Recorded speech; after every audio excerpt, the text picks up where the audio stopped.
नमस्कार जनसंवाद में आपका स्वागत है दोस्तों। आज गया है 9 जनवरी। फटाफट ब्रेकिंग न्यूज निकल के आ रही है, एक करके आपको विस्तार से बताएंगे। तो दोस्तों ईवीएम को लेकर मचे घमासान के बीच आखिरकार इंडिया ने एक बार फिर से खड़े एक सवाल, चुनाव आयोग पर उठाए सवाल। कहा चुनाव आयोग 60% वोट पाए टीम इंडिया को नहीं दे रही है मिलने का समय। अभी भी चुनाव आयोग के उन तमाम एक एक बातों को पूरी तरीके से सिरे से नकारा। जयराम रमेश ने जारी किया एक नया लेटर, चुनाव आयोग पर बड़ा अटैक। कहा ईवीएम और वीवीपैट को लेकर कंफ्यूजन दूर करने के लिए मिलने का वक्त दें। दूसरी खबर में आपको बताएंगे खतरनाक, बीजेपी मांगे माफी। बिल्किस बानो केस में कैसे सुप्रीम कोर्ट के फैसले पर बिल्किस बानो की जीत के बाद राहुल, ममता, असदुद्दीन ओवैसी समेत तमाम पार्टियां मोदी सरकार पर हमलावर। तीसरी खबर में आपको बताएंगे दोस्तों राजस्थान में कांग्रेस पार्टी की प्रचंड जीत, बीजेपी की खुली पोल। भारतीय जनता पार्टी की औंधे में गिरे मंत्री की हुई करारी हार। सचिन पायलट का चला जादू बताएंगे। राम मंदिर को लेकर कैसे विपक्ष ने अपने नेताओं को किया आगाह। कहा राम मंदिर के मुद्दे पर बोलने से बचें, बीजेपी की होगी मजबूती। बताएंगे क्या नसीहत खास करके बिहार में जदयू ने दी है। और वहीं सीट शेयरिंग को लेकर कल आम आदमी पार्टी और कांग्रेस के बीच हुई बड़ी बैठक, बीजेपी को लगा तगड़ा झटका। बताएंगे कैसे इंडिया में सब कुछ एलिजिबल होता दिखाई दे रहा है। और वहीं बड़ी अपडेट जहां आखिरकार राजभर के फिर बागी तेवर दिखाई दे रहे हैं। मंत्री नहीं बनाए जाने से अभी भी नाराज, बिहार में मांगी इतनी सीटें कि बीजेपी परेशान छोटे छोटे दलों से। यह भी बताएंगे सीमा हैदर को लेकर आई है बड़ी खबर, यह आपको जान लेना जरूरी, जहां उनके पति आधम के भारत। बताएंगे ये भी। और गाजा में संघर्ष विराम को लेकर आई है बड़ी खबर, आखिर खुद ही लड़ाई खत्म करने जा रहा है इजरायल ने, क्या कुछ ऐलान किया। तो एक एक करके आपको जान लेना विस्तार से जरूर। लेकिन उससे पहले एक छोटा सा निवेदन, अगर आपने चैनल को सब्सक्राइब नहीं किया, पल पल के अपडेट के लिए चैनल को सब्सक्राइब करना ना भूलें दोस्तों। दरअसल पहली बड़ी अपडेट निकल के आई है, आपको बता दें सीट बंटवारे से ज्यादा इंडिया अलायंस को ईवीएम की टेंशन, कांग्रेस अभी से अलपने लगी है। बड़ी खबर जहां आखिर कांग्रेस पार्टी ने कहा यही वजह है हम ईवीएम पर सवाल खड़े कर रहे हैं। जयराम रमेश ने चुनाव आयोग को पत्र लिखकर बोला बड़ा हमला। कांग्रेस महासचिव जयराम रमेश ने निर्वाचन आयोग द्वारा वीवीपैट संबंधी चिंताओं को खारिज किए जाने के बाद सोमवार को एक बार फिर से मुख्य चुनाव आयुक्त राजीव कुमार को पत्र लिखकर आरोप लगाया है कि निर्वाचन आयोग विपक्षी दलों के प्रश्नों और ईवीएम से संबंधित वास्तविक चिंताओं को ठोस जवाब देने में विफल रहा है। इस पत्र में कांग्रेस नेता ने लिखा है कि 30 दिसंबर को विपक्षी गठबंधन की तरफ से चुनाव आयोग को भेजे गए पत्र आयोग के जवाब में दिया गया है। मैंने चुनाव आयोग से ईवीएम और वीवीपैट पर चर्चा और सुझाव के लिए आयोग से मिलने का वक्त मांगा था, लेकिन आयोग ने हमारी मांग नहीं मानी है। जयराम रमेश ने चुनाव आयोग को लिखे पत्र को सोशल मीडिया पर साझा किया है। जयराम रमेश ने सोमवार को राजीव कुमार को लिखे पत्र में कहा है कि मैंने आयोग के साथ इंडिया के घटक दलों के नेताओं की मुलाकात के समय देने का अनुरोध किया है, लेकिन नहीं हुआ। ये जानकर मुझे आश्चर्य होता है क्योंकि 60% के करीब वोटों हमें मिले हैं और आयोग हमें मिलने का मुलाकात समय नहीं दे पा रहा है। ये एक तरीके से अचरज है। उन्होंने कहा कि आगामी आम चुनाव जल्द ही होने वाले हैं। मैं एक बार फिर आयोग के सम्मानपूर्वक अनुरोध करता हूँ और फिर वो इंडिया गठबंधन के घटक दलों के छोटे एक प्रतिनिधि मंडल से मिले और कम से कम ये सुने कि वीवीपैट के मुद्दे पर उन्हें क्या करना है। तो ये तमाम चीजें जो है वो उन्होंने कही हुई हैं और कहा है कि हम 60% मत पाए हैं और उसके बावजूद भी हमें चुनाव आयोग मिलने का समय नहीं दे रहा है। आखिर किसके दबाव में है, क्योंकि इंडिया गठबंधन देखा जाए तो 60% है वाकई में, और एक मुख्य लोकतंत्र में एक मुख्य विपक्षी समझिए एकता है, और उसके बावजूद भी इनको जो है समय न मिलना, ये चुनाव आयोग पर दबाव साफ तौर पर दिखा रहा है। दोस्तों कल 2 झटका लगा, अगली खबर निकल के आई, कल बीजेपी को 2 झटका लगा। पहले झटके की बात कर लेते हैं। बीजेपी को सुप्रीम कोर्ट से तगड़ा झटका लगा है और बिल्किस बानो केस में सुप्रीम कोर्ट का फैसला ऐतिहासिक। राहुल गांधी, ममता बनर्जी और असदुद्दीन ओवैसी समेत राजनीतिक पार्टियों ने मोदी को कटघरे में घेरा। सुप्रीम कोर्ट ने सोमवार को बिल्किस बानो को बड़ी राहत देते हुए गुजरात सरकार के फैसले को गलत करार दिया। कोर्ट ने 2002 के दंगों के दौरान बानो से गैंगरेप और उनके परिवार के 7 सदस्यों की हत्या के मामले में 11 दोषियों को सजा से छूट देने के राज्य सरकार के फैसले को रद्द कर दिया। इसको लेकर ऑल इंडिया मजलिस इत्तेहादुल मुस्लिमीन के चीफ असद ओवैसी ने मांग की है कि केंद्र और गुजरात की बीजेपी सरकार बानो से माफी मांगे। वहीं कांग्रेस नेता राहुल गांधी और महासचिव प्रियंका गांधी ने बीजेपी पर निशाना साधते हुए कहा है कि ये न्याय की जीत है और न्याय के लिए जिस तरीके से लड़ाई लड़ी गई है, ये न्यायपालिका पर एक तरीके से उनकी विश्वसनीयता पर भी मोहर लगाती है और बीजेपी की महिला विरोधी नीति का खुलासा हो गया है। इस बीच पश्चिम बंगाल की मुख्यमंत्री ममता बनर्जी ने कोर्ट के फैसले का स्वागत किया और फिर उन्होंने कहा है कि एक तरीके से बड़ी जीत है, बीजेपी की ढोंग की पोल खुल चुकी है। इसके अलावा अन्य विपक्षी दलों ने भी बीजेपी सरकार पर बड़ा हमला बोला और कहा कि असली चेहरा बीजेपी का सामने आ गया है। सुप्रीम कोर्ट ने फटकार लगाते हुए कई फटकार लगाई। उन्होंने एक बात नहीं, फटकार लगाते हुए उन्होंने कई बड़ी बातें कही हैं और कहा है कि सरकार जो है वो जस्टिस बीबी नागरत्न और जस्टिस उज्जवल भुइया की बेंच ने दोषियों को 2 हफ्ते के भीतर आत्मसमर्पण करने का निर्देश देते हुए कहा कि गुजरात सरकार का आदेश सही नहीं था। कोर्ट ने कहा कानून के शासन का उल्लंघन हुआ क्योंकि गुजरात सरकार ने उन अधिकारियों का इस्तेमाल किया जो उनके पास नहीं थे और उनकी अपनी शक्ति का दुरुपयोग किया है। उस राज्य को कोई अधिकार ही नहीं है क्योंकि उस राज्य में कोई केस ही नहीं चला था। एक और अपडेट निकल के आई है दोस्तों राजस्थान से। जी हां, दूसरा झटका कल राजस्थान से लगा जहां करणपुर सीट पर कांग्रेस की धमाकेदार जीत। सचिन पायलट ने कहा मुझे बहुत खुशी हुई है। जी हां, दरअसल आपको राजस्थान विधानसभा चुनाव में भले ही कांग्रेस को हार का सामना करना पड़ा, लेकिन श्रीगंगानगर की करणपुर विधानसभा सीट पर कांग्रेस ने जीत हासिल की है। कांग्रेस के रूपिंद्रम सिंह कुन्नर ने बीजेपी के सुरेंद्र पाल सिंह टीटी को शिकस्त दे दी है। वहीं इस जीत पर पार्टी के नेता गदगद हैं। पूर्व उप मुख्यमंत्री सचिन पायलट ने जीत पर खुशी जाहिर करते हुए प्रत्याशी को शुभकामनाएं भी दी हैं। दरअसल आपको बता दें सचिन पायलट ने कहा है कि श्री करणपुर विधानसभा उपचुनाव से श्री रूपिंदर सिंह कुन्नर जी के विजयी होने पर उन्हें शुभकामनाएं। श्री गुरुजीत सिंह कुन्नर जी द्वारा किए गए जनहित जन कल्याण और क्षेत्र के विकास के कार्यों को अपने हृदय में रखकर जनता ने मतदान किया था। सीधे तौर पर भारी भीड़ दिखाई दी। पूर्व कांग्रेस प्रदेश अध्यक्ष सचिन पायलट ने आगे कहा कि मुझे खुशी है कि श्री करणपुर की स्वाभिमानी जनता ने कांग्रेस की रीति नीति और विचारधारा पर विश्वास जताकर प्रगति, खुशहाली और अपने सुरक्षित भविष्य को चुना है। ये चीजें उन्होंने कही हैं। एक और अपडेट, जबान संभाल लो। राम मंदिर पर अनुचित बयान से बीजेपी को मजबूती, आरजेडी और इंडिया गठबंधन को जेडीयू की नसीहत। राम मंदिर को लेकर देश में सियासत पारा हाई है। बिहार में आरजेडी और जेडीयू के नेता एक के बाद एक विवादित बयान दे रहे हैं, फिर चाहे वो राजद कोटे से शिक्षा मंत्री चंद्रशेखर हो, आरजेडी विधायक फतेह बहादुर का विवादित पोस्टर हो, या फिर जेडीयू सांसद कौशलेंद्र कुमार का राम लला प्राण प्रतिष्ठा को लेकर भेजे जा रहे न्योते पर बेतुका बयान। इन सब के बीच जेडीयू के वरिष्ठ नेता केसी त्यागी ने कहा है कि इंडिया अलायंस के घटक दलों को राम मंदिर और रामलला की प्राण प्रतिष्ठा कार्यक्रम को लेकर किसी तरीके की अनुचित टिप्पणी से बचना चाहिए। केसी त्यागी ने मीडिया से बातचीत के दौरान कहा है कि राम मंदिर और रामलला के प्रतिष्ठा के कार्यक्रम पर अनुचित बयान देने से भाजपा का पक्ष मजबूत होता है। ऐसे में इंडिया गठबंधन के सहयोगी दलों के नेताओं को ऐसे बयानों से बचना चाहिए। त्यागी ने कहा है कि अम्बेडकर और सावित्रीबाई फुले हमारे भी महापुरुष रहे हैं, हम धर्म के नाम पर राजनीति नहीं करते।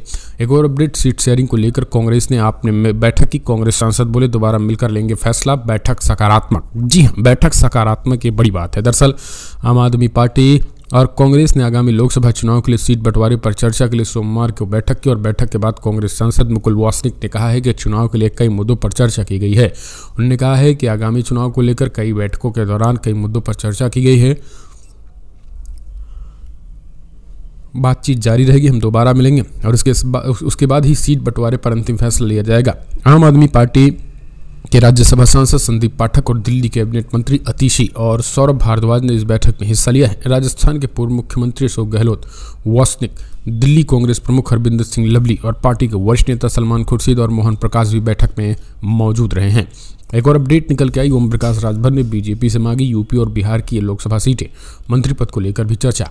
जी हां, दरअसल भारतीय जनता पार्टी नीत राष्ट्रीय जनतांत्रिक गठबंधन के घटक सुहेलदेव भारतीय समाज पार्टी के अध्यक्ष ओम प्रकाश राजभर ने गठबंधन के तहत चुनाव लड़ने के लिए उत्तर प्रदेश की 5 और बिहार की 4 लोकसभा सीटें मांगी हैं। राजभर के बेटे और सुभाषपा के मुख्य प्रवक्ता अरुण कुमार राजभर ने बृहस्पतिवार को बताया है कि पार्टी अध्यक्ष ने बुधवार को दिल्ली में केंद्रीय गृह मंत्री अमित शाह से मुलाकात की है और विभिन्न मुद्दों पर बातचीत की है। राजभर इससे पहले गत 29 दिसंबर को भाजपा अध्यक्ष जेपी नड्डा से मिले हैं। उन्होंने बताया है कि राजभर ने शाह और नड्डा से मुलाकात के दौरान गठबंधन के तहत उत्तर प्रदेश की गाजीपुर, बलिया, मऊ, सलेमपुर और चंदौली लोकसभा सीट मांगी है। इसके अलावा बिहार की नवादा, वाल्मीकि नगर, सीवान और काराकट लोकसभा सीट देने की मांग की गई है। लेकिन आपको बता दें यहाँ पर मंत्री के लाले पड़े हैं और सीट शेयरिंग को लेकर भी टकराहट लगभग बढ़ती मानी जा रही है। एक और अपडेट, गाजा में संघर्ष विराम के बजाय खुद लड़ाई खत्म करने जा रहा है इजराइल। समझिए, संकेत दे दिए हैं। जी हां, इजराइल हमास युद्ध के बीच अब इजराइल लड़ते लड़ते पूरी तरीके से उसका पेट भर गया और परेशान हो चुका है। गाजा में संघर्ष विराम की मांग करने आ रहे हैं मगर इजराइल के लिए तैयार नहीं है। हालांकि अब इजराइल ने संघर्ष विराम के बजाय पूरी तरीके से युद्ध खत्म करने का संकेत दे दिया है। युद्ध का ये खात्मा पूरी तरीके से नहीं होगा। अभी सिर्फ उत्तरी गाजा में इजरायली सेना युद्ध खत्म कर रही है। हमास के खिलाफ युद्ध के चौथे महीने में प्रवेश करने के साथ इजरायली सेना ने संकेत दे दिया है। आईडीएफ अपने उत्तरी गाजा में बड़ी लड़ाई समाप्त करने के बाद कह रही है। वहां हमास के सैन्य बुनियादी ढांचों को नष्ट करने का काम पूरा कर लिया गया है। इजरायली सेना के प्रवक्ता रियर एडमिरल डेनियल हांगरी ने शनिवार देर रात कहा है कि सेना अब उत्तरी गाजा से अपने बुक समेट रही है और वो वापसी कर रही है, यानी तो तंबू समेट करके वापसी कर रहे हैं और एक तरीके से वहां पर अब वो आ रहे हैं। तो सीधे तौर पर उत्तरी गाजा से लौटने का मतलब यह है कि फिलहाल वहां पर एक बार फिर से लोग लौटेंगे देखने की बात होती है क्या रणनीति है, क्योंकि वह इस्लामिक देशों ने कहा है कि हम पूरे गाजा को एक रीडेवलप करेंगे और एक बार फिर से उसे पूरी तरीके से बनाएंगे। एक और अपडेट, सीमा हैदर का पाकिस्तान पति गुलाम बोला जल्द आ रहा हूं हिंदुस्तान, मोदी और योगी पर मुझे है विश्वास। जी हां, दरअसल सीमा हैदर को लेकर नया बवाल। पाकिस्तान से आकर भारत में रह रही शादीशुदा सीमा हैदर के पाकिस्तानी पति गुलाम हैदर का नया वीडियो सामने आया है। भारत में सीमा हैदर ने सचिन से शादी रचा ली है और उनका कहना है कि अब वो हिंदू रीति रिवाजों को फॉलो करती हैं और सचिन के साथ बेहद खुश हैं। सीमा को 4 बच्चे भी हैं। इसी बीच सीमा के पाकिस्तान में रहने वाले पति गुलाम हैदर ने अपने नए वीडियोस में कहा है कि वो जल्द ही हिंदुस्तान आने वाले हैं। गुलाम हैदर का कहना है कि फिलहाल उन्हें न्याय पर यकीन है और जल्द ही उन्हें न्याय मिलेगा। गुलाम हैदर ने अपने नए वीडियो में देश के प्रधानमंत्री नरेंद्र मोदी और उत्तर प्रदेश के मुख्यमंत्री योगी आदित्यनाथ का भी नाम लिया है। तो ये एक बड़ी खबर निकल के आई है। फिलहाल अगली एक और अपडेट निकल के आई है दोस्तों, बड़ी खबर, जहां जाट आंदोलन। जी हां, लोकसभा चुनाव से पहले राजस्थान गर्म, जाट हुंकार सभा में ऐलान, 10 दिन बाद रेलवे ट्रैक पर जाम। लोकसभा चुनाव से पहले राजस्थान में जाट आरक्षण का मुद्दा फिर गरमाने लगा है। जाट समाज ने एक बार फिर से आरक्षण की मांग उठाई है। रविवार को सुबह 10 बजे से आरक्षण की मांग को लेकर के डींग शहर में से 70 किलोमीटर दूर जुनूथर कस्बे के भूतेश्वर मंदिर मैदान में जाट समाज की हुंकार सभा हुई है। इस सभा में बड़ी संख्या में जाट समाज के लोग मौजूद रहे। जाट आरक्षण संघर्ष समिति ने हुंकार सभा में आरक्षण नहीं तो वोट नहीं का ऐलान किया था। साथ ही सरकार से आर पार की लड़ाई का ऐलान भी किया है। गौरतलब है कि भरतपुर में धौलपुर के जाटों को छोड़कर सभी जिलों के जाटों को केंद्र में ओबीसी के आरक्षण का लाभ मिल रहा है। भरतपुर और धौलपुर की जाटों के आरक्षण की मांग वर्ष 1998 से चली आ रही है। वर्ष 2013 में केंद्र की यूपीए सरकार ने भरतपुर और धौलपुर के जाटों सहित अन्य 9 राज्यों के जाटों को केंद्र में ओबीसी का आरक्षण दिया था। एक और अपडेट निकल के आई, महाराष्ट्र में हिंदू समुदाय ने हाजी मलंग दरगाह को बताया मंदिर। मुख्यमंत्री एकनाथ शिंदे बोले मैं इसे दरगाह को मुक्त कराने के लिए प्रतिबद्ध हूँ। दरअसल आपको बता दें, अब महाराष्ट्र में एक अयोध्या मंदिर भले ही शांत हो गया, लेकिन अब देश भर में इस तरीके के कई मामले निकल के आ रहे हैं। अयोध्या तो झांकी है, काशी मथुरा बाकी है का नारा जो है वो आपने बहुत कुछ समेटे हुए हैं। इन नारों का मकसद सिर्फ काशी मथुरा नहीं बल्कि भारत की सैकड़ों मस्जिदों को मुस्लिमों से मुक्त कराना है। इसका ताज़ा उदाहरण महाराष्ट्र में भी देखने को मिल रहा है और हिंदुत्ववादियों ने हाजी मलंग दरगाह को काफ़ी समय से मंदिर बताया जा रहा है। अब इस बात पर महाराष्ट्र के मुख्यमंत्री एकनाथ शिंदे ने भी मुहर लगा दी है।